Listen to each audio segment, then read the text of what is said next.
Welcome at the lecture on greying cities. My name is Charlotte Kallenbeek and I studied in Delft. In 2010, I started with my master in urbanism. When it became time to graduate, I knew I wanted to look into a socially relevant subject and how urban design could have a positive influence. I chose to look in a unique process in our history, population aging, which resulted in my thesis, Greying Cities. Since the 1950s, the proportion of older people over 65 has been rising steadily in the world. Sadly, old people often become part of a process of frailty. This scheme shows this process increases the chance of adverse health outcomes, such as functional disabilities, admission to an institution, and even death. The growing amount of frail elderly is an important public health issue. Research has shown that the process of frailty can be reduced or prevented from worsening by active aging.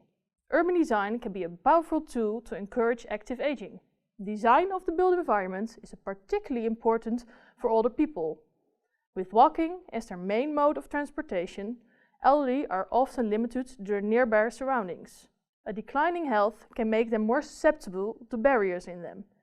In this presentation, I will tell you more about neighborhood design interventions that encourage active aging among frail elderly.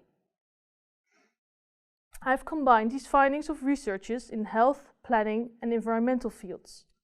One of my main aims with this research was to translate findings from literature, empirical, and design research into comprehensible spatial interventions that are usable for practitioners in the urbanism field.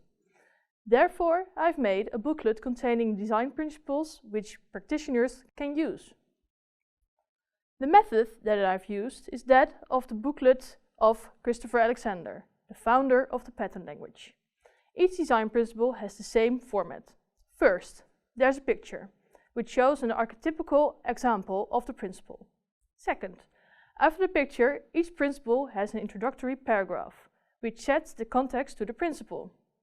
Then, second, the paragraph starts with the headline of the problem statement, which gives the essence of the problem in one of the two sentences.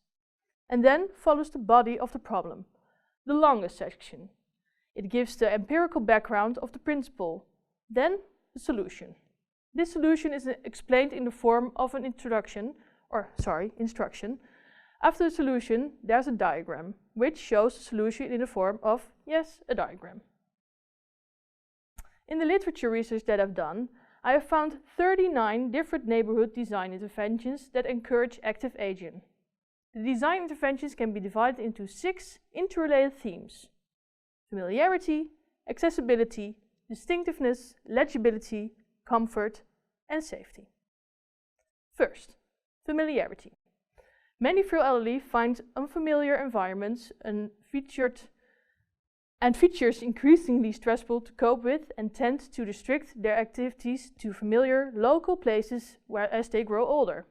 Therefore, in order to design familiar streets for elderly, changes should be small and incremental, and buildings and features should be reflecting the local style. Secondly, accessibility.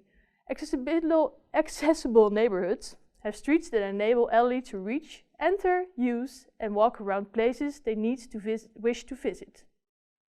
Accessible neighborhoods should have local services, facilities, and public transport on a walkable distance of about a maximum of 800 meters. And then, third, distinctiveness. Distinctiveness relates to the extent to which streets give a clear image of what they're used for, where they lead to, and where they are. Design aspects that add to distinctiveness are, for example, a variety of architectural styles within one block, historical markers, and curved streets. And then, fourth, a legible neighborhood is recognizable for older people and easily understood. For instance, it has an irregular grid pattern.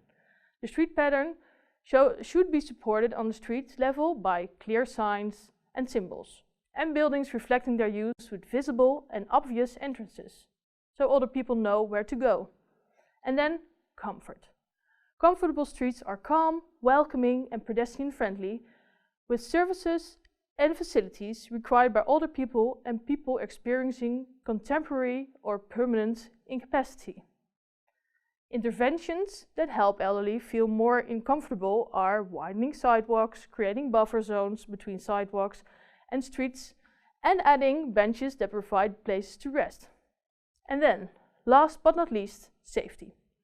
Safety even emerged in several different studies as the biggest concern of elderly. This limits their walking for everyday activities. Primary safety concerns are busy traffic streets, unsafe street crossings, and damaged sidewalks, pavement, and crime. Safe public spaces have buildings facing onto them, separate bicycle lanes, and wide, well-lit, plain and smooth footways. Many of the recommended design interventions that were found in literature haven't been tested in the form of a design for the public space. Therefore, I have done further research in the design of residential neighborhoods to promote active aging. My design and how I have used the principles you can find in the TU Delft directory, with many other theses. And I hope this inspires you to think of how your designs or neighborhood should be promoting active aging and how you could do it.